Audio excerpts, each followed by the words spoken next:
ver mi pantalla? Sí, Lick, sí, mira. Ok, excelente. Bueno, el derecho laboral es bastante interesante en el sentido de que nosotros, aunque no estemos en el área de recursos humanos o en la parte de planillas, nos interesa el tema desde el punto de vista personal, ¿verdad? Porque de alguna forma, pues la mayoría laboramos para una empresa. Este tema, pues sí he visto que en las secciones que he atendido anteriormente, pues bastante interés por parte de los estudiantes y espero pues que con ustedes no sea un caso diferente, sino que sea igual, ¿verdad? Bastante interés en aprender el cálculo de las prestaciones y también cómo determinar el valor neto a pagarle a un trabajador o cómo saber cuál es el costo que le representa a un patrono tener un empleado, ¿verdad? Considerando todos los pagos que tiene que hacer a los institutos correspondientes, al Seguro Social, al RAP, al Enfoque y los demás beneficios que debe de darle al trabajador. Vamos a ver el concepto del derecho laboral, los derechos constitucionales de carácter laboral, también el contrato individual de trabajo, contrato colectivo de trabajo. Vamos a considerar también lo que es el reglamento interno y por último los derechos y obligaciones del trabajador, así como del patrono. No nos vamos a detener tanto en cada uno de estos, sino que vamos a ver la manera de abarcar todo el contenido de esta presentación el día de hoy. Si ven, son 38 páginas, pero sí las vamos a ver. Ok, para comenzar, tenemos la definición del derecho laboral y nos dice que es el área del derecho que regula todas las relaciones que se dan entre el capital y el trabajo, considerando una base de justicia social donde se busca pues el bienestar para los trabajadores y por otra parte se pretende proporcionar al capital, es decir, al patrono, las ganancias justas pues o equitativas para la inversión que está realizando.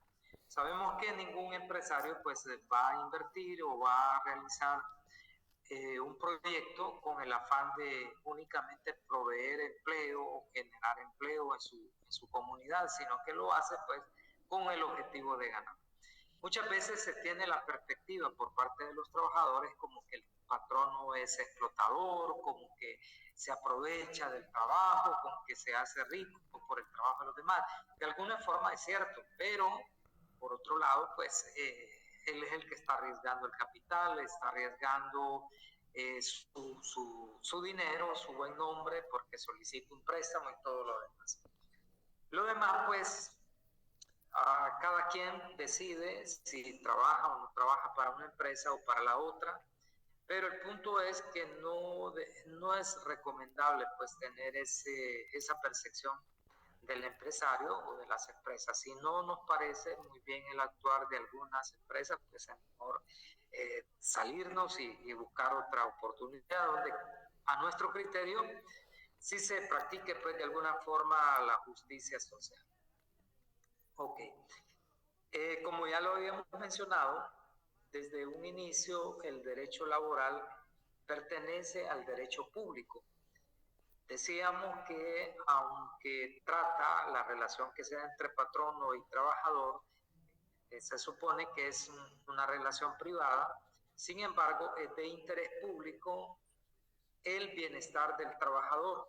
El Estado como tal tiene como fin primordial pues el ser humano, de alguna forma pues busca asegurarle la dignidad, el buen trato, garantizarle los derechos a cada persona y entonces de ahí pues que el Estado se interesa porque el patrono trate de una forma justa al trabajador. Y esto pues dada la la desventaja que muchas veces tiene el trabajador frente al patrono, en el sentido de que como trabajador necesita un empleo y de repente en nuestros países sabemos que a veces es más la demanda de trabajo que la oferta de trabajo, sino veamos esas ferias de empleo, ¿verdad? Que muchas veces realizan ciertas instituciones donde vamos a ver grandes cantidades de trabajadores buscando una oportunidad para laborar. Sin embargo, las oportunidades o las ofertas que hay de puestos de trabajo son bastante mínimas. Tal vez pueda ser que para un puesto de trabajo vamos a ver que 100 personas están aplicando. Entonces, desde esa perspectiva, pues puede ser que algunos patronos saquen provecho y traten de imponer sus condiciones aún en detrimento de las condiciones de vida del empleado. Entonces ahí es donde el Estado cumple su papel para poder asegurarle el bienestar al trabajador. Hay algo bien interesante, que la Constitución de la República ya establece que todas las relaciones que se dan entre el trabajador y el patrono pues son de orden público. De ahí que aseguramos o decimos que el derecho laboral pertenece a la rama del derecho público y no al derecho privado. Algo bien importante que ustedes pueden leer en el último párrafo es que los derechos del trabajador son irrenunciables. Irrenunciables significa que aunque el patrono lo haga firmar una carta donde ustedes están de acuerdo a que no les pague el 13º mes o 14º mes, aunque tenga firmada una carta donde ustedes están de acuerdo que no les paguen el salario mínimo, que no les paguen auxilio de cesantía o que no les paguen sus prestaciones al momento de una renuncia o de un despido, aún así el patrono está en la obligación de pagar. Y el Estado, a través de la Secretaría de Trabajo, hace de que cumpla esas obligaciones que tiene según la ley. Es decir, que no es válido que ustedes firmen, ustedes lo pueden firmar, pero el patrono no tendrá garantía de lo que ustedes firmaron, porque eso es irrenunciable. Ustedes no pueden renunciar a sus derechos o a sus beneficios, aun y cuando ustedes estén conscientes de lo que firmen, ¿verdad? Entonces, a eso se refiere, pues, de que son irrenunciables todos los derechos del trabajador. Tenemos una lista de las diferentes fuentes del derecho laboral, entre las cuales resalta la Constitución de la República, del artículo 127 al 144, ustedes pueden encontrar aquellos derechos que tiene el trabajador, tales como la jornada de trabajo de 8 horas para un turno diurno, la jornada mixta y tenemos la vespertina, todo eso pues al final del día está estipulado en la Constitución de la República. Luego tenemos el Código de Trabajo. En el Código de Trabajo nosotros vemos a todo lo relacionado a las obligaciones, a los derechos que tienen los trabajadores. Vamos a ver ciertos artículos, no les prometo ver el 100% del contenido del Código de Trabajo, sin embargo, pues vamos a ver lo que más se relaciona con nuestro quehacer como contadores. Luego tenemos algunas leyes especiales, como la Ley Marco del Sistema de Protección Social, que esta ley fue derogada en 2022 o fue declarada inconstitucional. Sin embargo, en 2024, en junio específicamente, se comenzó a aplicar lo que es una nueva ley que se llama Ley de Reserva Laboral, la cual pues concede el beneficio para los trabajadores de una provisión aproximadamente del 50% del auxilio de cesantía. Los que trabajan en recursos humanos o los que están en planillas saben de lo que estamos hablando. Vamos a ver un poquito más a detalle cuando estemos viendo el cálculo de las planillas. Y así podemos ver algunas leyes especiales como ley del Seguro Social, ley del FOC, ley del RAP, ley del 13º mes, 14º mes, ley del bono escolar. Toda esa parte pues lo vamos a estar considerando en esta unidad. Estos son los derechos constitucionales que les mencionaba. Ustedes lo pueden leer por su cuenta. Tenemos diferentes derechos. Luego tenemos algunas prohibiciones que establece el Código de Trabajo para los patronos, como cuáles: emplear menos de un 90% de trabajadores hondureños y pagar a estos menos del 85% de los salarios totales que paga la empresa. La discriminación, ¿verdad? La discriminación sabemos que está prohibida, sin embargo, de alguna forma siempre se ejercen actos discriminativos, como cuáles: ustedes ven un anuncio de una vacante, siempre van a encontrar cierta discriminación. Para darles un ejemplo, hay muchas empresas que colocan menor a 35 años, cuando el trabajo perfectamente lo puede desempeñar una persona mayor de esa edad. Colocan que tiene que ser mujer o que tiene que ser varón, que tiene que ser de buena presentación, cuando el trabajo perfectamente lo puede desempeñar una persona que de repente no cumpla ese requisito de buena presentación, que a veces suelen cerrar no solamente el término de andar bien vestido o andar limpio, bien afeitado o bien rasurado, en el caso de los varones, sino que incluyen ya otras cuestiones que quedan a criterio del reclutador. Entonces, en todos esos puntos que les menciono, de alguna forma hay discriminación siempre. Entonces, esto está contemplado en la ley, sin embargo, no hay una supervisión tan estricta en cuanto al cumplimiento de esto. Va a depender más de la política social que tenga la empresa. Para el caso, ustedes no sé si visitan o han visto en los supermercados estos de Walmart, en las maxi despensas, en el Walmart, que van a encontrar personas con algún reto especial, ¿verdad? Que están en caja. Hay personas que no pueden hablar, son mudos, pero están ahí trabajando, cuando no cualquier empresa les abre puertas. Entonces es bien interesante pues que estas empresas tienen esa apertura, pero ya tiene que ver con la decisión propia de la dirección, y lógicamente hay un beneficio fiscal. Ustedes lo van a ver más adelante cuando lleven su clase de seminario tributario. Bien interesante ese tema. Lo vemos de forma general. Luego tenemos los diferentes contratos de trabajo. Tenemos contratos de trabajo individual, tenemos contratos de trabajo colectivo. En ambos pues hay ciertas particularidades. Todos, en algún momento, si trabajamos, vamos a firmar un contrato de trabajo individual. Lo que no siempre vamos a ver en una empresa es contrato de trabajo, permítanme, un contrato de trabajo colectivo. Los contratos de trabajo colectivos son más en empresas donde tienen sindicatos. Donde hay un sindicato, pues vamos a ver un contrato colectivo.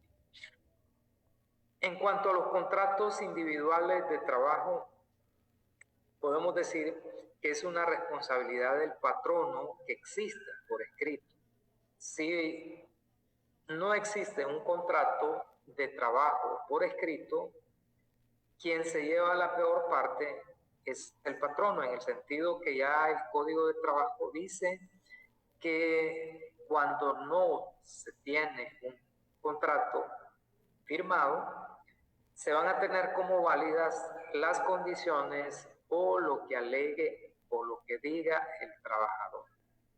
Si alguna empresa, muchas veces cuando son pequeñas empresas o microempresas,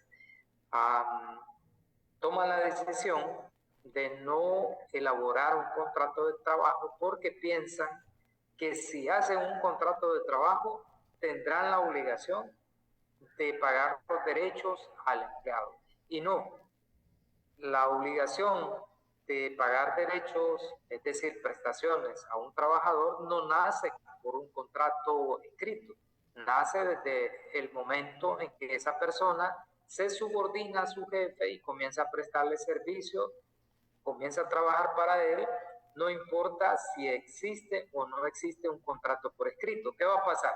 Si no hay un contrato por escrito y el trabajador dice que tiene 5 años de laborar para la empresa, aunque solamente tenga 4, la Secretaría de Trabajo va a considerar como válido lo que alega el trabajador. Por eso es bien importante que exista un documento, nuevamente, como les menciono, que no exista un contrato de trabajo no exime al patrono de su responsabilidad. Lejos de eso, lo puede comprometer más allá de lo real de la relación, porque se van a tener como válido o se va a considerar como cierto lo que diga el trabajador. Más adelante encontramos algunos tipos de contrato individual. Tenemos por tiempo definido, por tiempo indefinido. Tenemos también contratos por escrito, así como contratos verbales. Tenemos el contenido o lo que contiene un contrato. Ustedes lo van a poder leer por su cuenta. Van a ver que se estipula las condiciones de trabajo, la remuneración, las actividades que va a desempeñar, los horarios, el lugar y algunas cuestiones particulares que se puedan establecer en la empresa, ¿verdad? Eso que se deja en un contrato individual, pues solamente aplica para el patrono, perdón, para ese trabajador con quien se está firmando ese contrato. Puede ser que un trabajador logre mejores condiciones para el caso en cuanto a salario.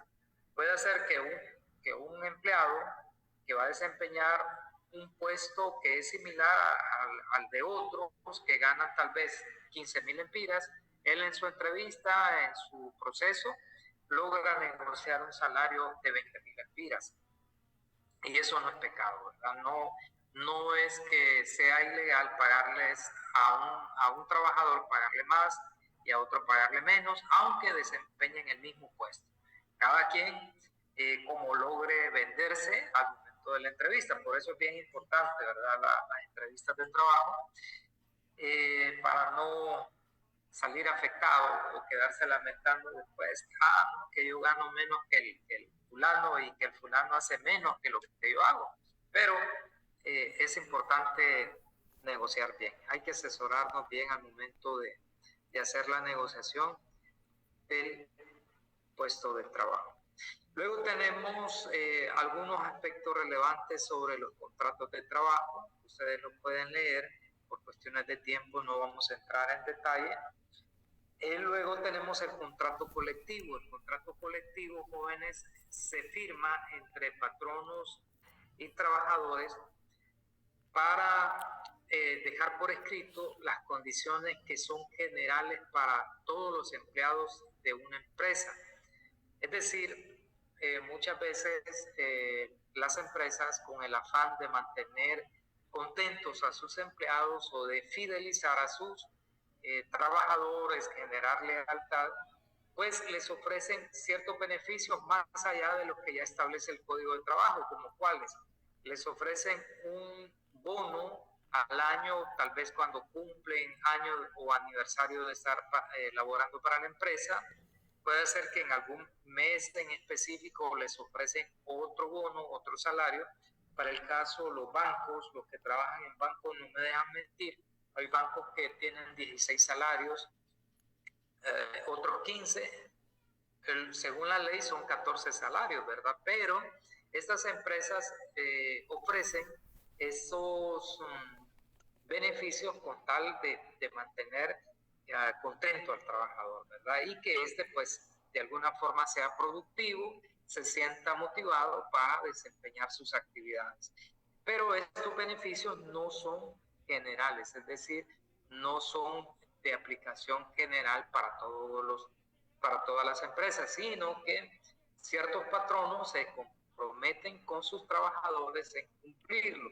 Hay otros que en sus contratos colectivos establecen que después de 5 años de laborar para la empresa tienen el derecho a llevarse, si renuncian, el 100% del auxilio de cesantía. Según la ley, dice que el auxilio de cesantía se paga únicamente cuando es un despido injustificado o cuando el trabajador renuncia, tiene más de 15 años de laborar para la empresa, tiene derecho al 35% de ese auxilio de cesantía.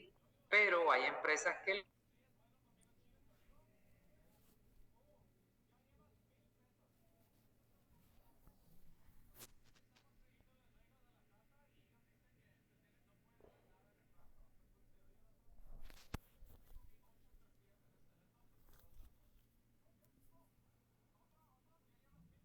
de trabajo agradable se sienta compartido. Entonces, hay que valorar, los trabajadores lo valoran, pero cuando comenzamos a comparar con empresas, nos damos cuenta de que hay unos beneficios más que otros más que otras empresas, ¿verdad? Y eso se da por las negociaciones que se logran establecer en esos contratos colectivos.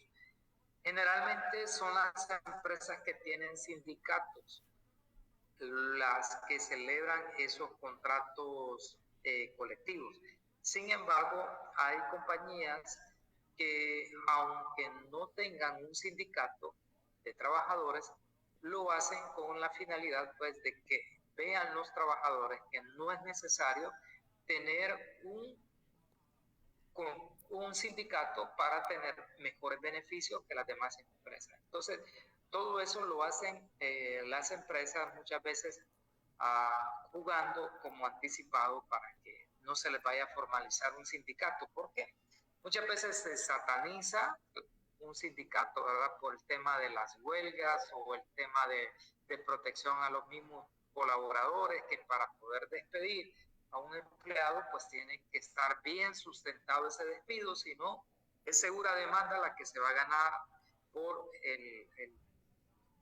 el asesoramiento o el acompañamiento que dan los sindicatos a sus agremiados. Entonces, este tema del contrato colectivo es bastante interesante. Todo lo relacionado a estos, ustedes lo pueden leer en el Código de Trabajo, pero les dejo los artículos más relevantes en la presentación. Espero que al menos esto pues puedan leer por su cuenta. Por cuestiones de tiempo no vamos a entrar en detalle, pero sí hay bastantes particularidades en esto. Si ustedes tienen algún comentario después que hagan la lectura, pues lo pueden hacer si les queda la duda, para poder apoyarles. Luego tenemos lo que es el reglamento interno de trabajo. El reglamento interno de trabajo, jóvenes, creo que no se está proyectando. No se ve la pantalla. Ahora sí. Sí. Okay. Tenemos el reglamento interno de trabajo. Creo que los que elaboramos estamos bastante familiarizados con este documento porque es costumbre o es parte de la ley que se le da una copia. En algunas empresas le dan copia del reglamento interno. Otras lo que hacen es únicamente dejarlo en la cafetería o en alguna parte visible para los trabajadores para que lo puedan leer. Lo malo es que lo ponen con una letra muy pequeña y que nadie le va a prestar tanto interés en ponerse a leer. Pero hay empresas que ya tienen su página para los empleados, su portal, entonces ahí mismo dejan el reglamento interno de trabajo.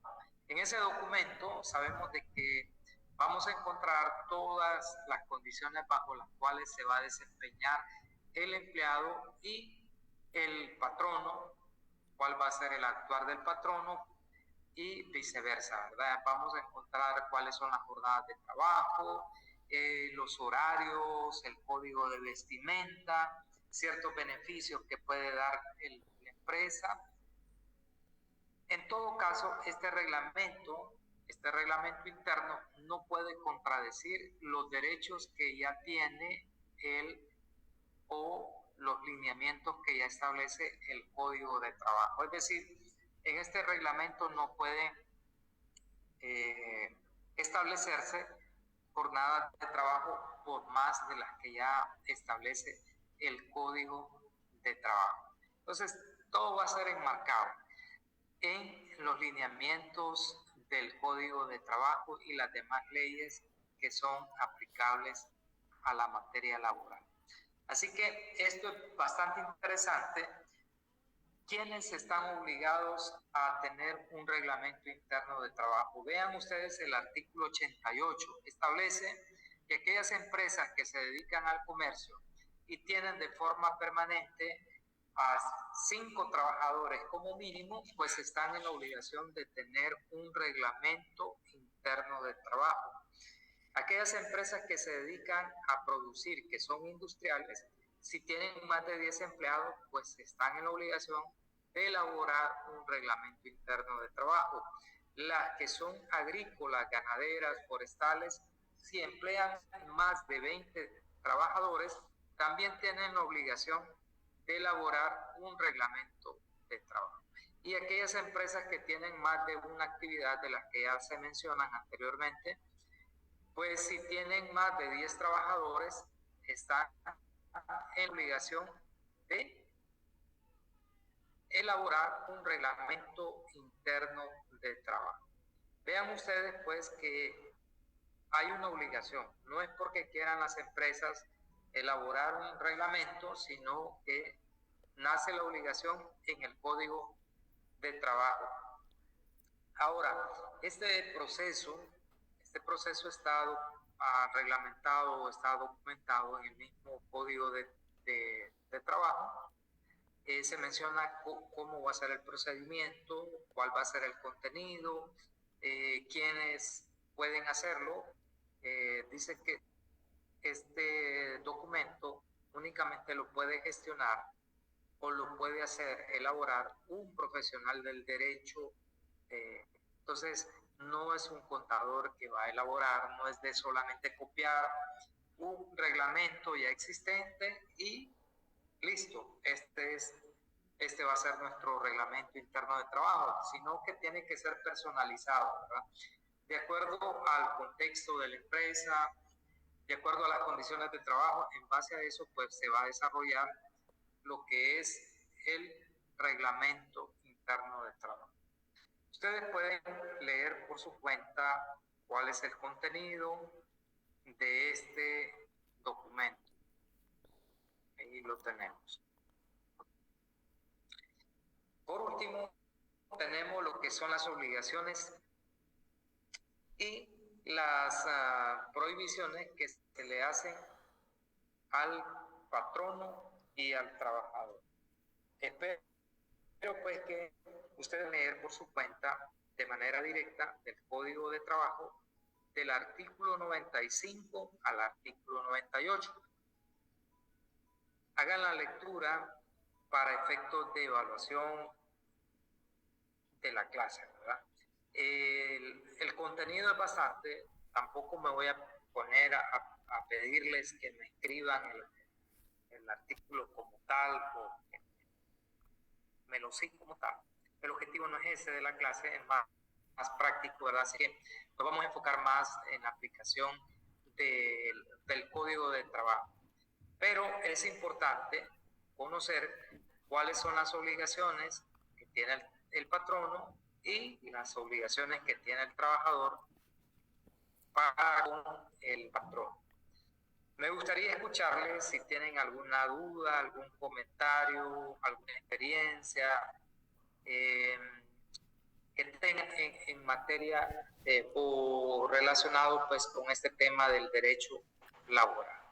Es bastante amplio, sin embargo, es muy provechoso cuando ustedes nos comentan algo desde su experiencia, ¿verdad? Muchas veces hay experiencias personales o de familiares, de cercanos, que pueden servir para los demás compañeros. Así que es la oportunidad para que cada uno pueda participar, ¿verdad?, de los que deseen. Vamos a ver.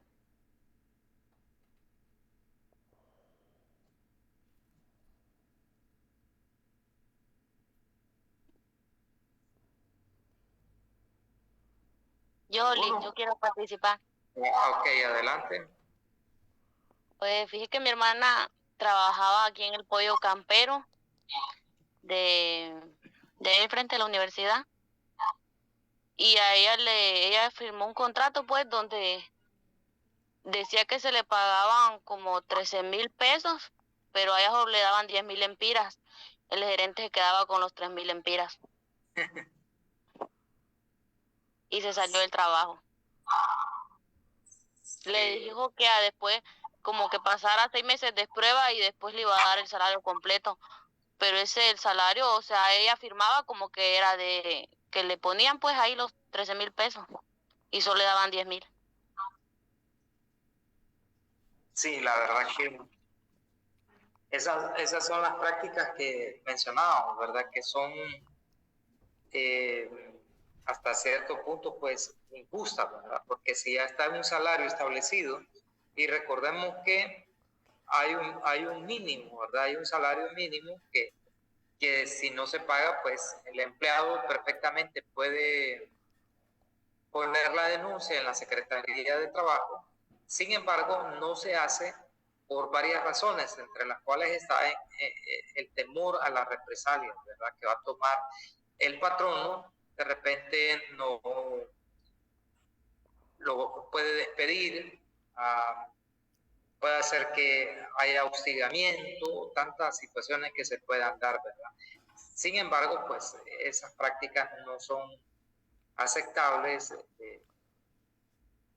realmente se aprovechan de la demanda de trabajo que hay, ¿verdad?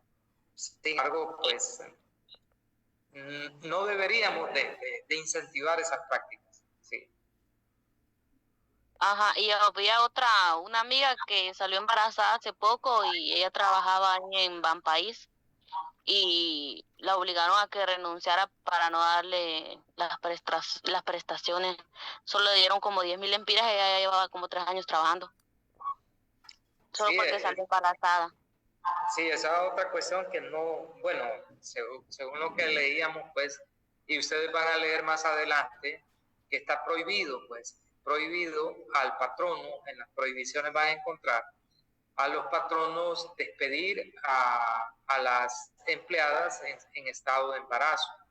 En estado de embarazo no lo pueden hacer solo si hay una razón justificada, es decir, una falta grave por parte del trabajador, de la trabajadora en ese caso, que de repente, de acuerdo al Código de Trabajo, pues ya se definen cuáles son faltas graves o cuáles son razones que se consideran válidas para el patrono para despedir a un trabajador. Pero en cuanto a las mujeres embarazadas, pues es bastante claro. Lo puede hacer, sin embargo, tiene que pagar beneficios o derechos aún más allá de lo que se le pagaría a un empleado normal, como cuáles: las horas de lactancia, el descanso pre y postnatal y otros beneficios, ¿verdad?, que tiene que pagarse. Si lo va a despedir, dice el Código de Trabajo, si va a despedir el patrono a una empleada en estado de embarazo, tiene que solicitar autorización o visto bueno de la Secretaría de Trabajo, a ese nivel, ¿verdad? O sea, no es solo por despedirlo. Entonces, sí, es bien importante asesorarse para este tipo de situaciones, ¿verdad? Yo digo que no es asesorarse, a veces yo creo que simplemente no se puede porque son empresas grandes. También uno se mete como a problemas, como fichado, que ya no le vuelvan a dar trabajo. Sin embargo, son derechos, pues, que tiene el trabajador. En mi caso, licenciado, yo estuve trabajando en una empresa donde si se formaba un sindicato, era excusa para despedir a las personas. Y si, digamos, uno ya no quería estar en la empresa, ya tenía la excusa de formar un sindicato para poder salir de la empresa. Entonces, la empresa no permitía que se formara un sindicato. Sí, creo que la mayoría de empresas tienen esa política, ¿verdad? A pesar de que si ustedes leen el Código de Trabajo, van a encontrar de que el Estado protege a los sindicalistas, pero intenten hacerlo ustedes en su trabajo y fijo que lo piden, ¿verdad? Entonces es bien lamentable esa situación. Jóvenes, por cuestiones de tiempo vamos a llegar hasta aquí. Nos reunimos mañana.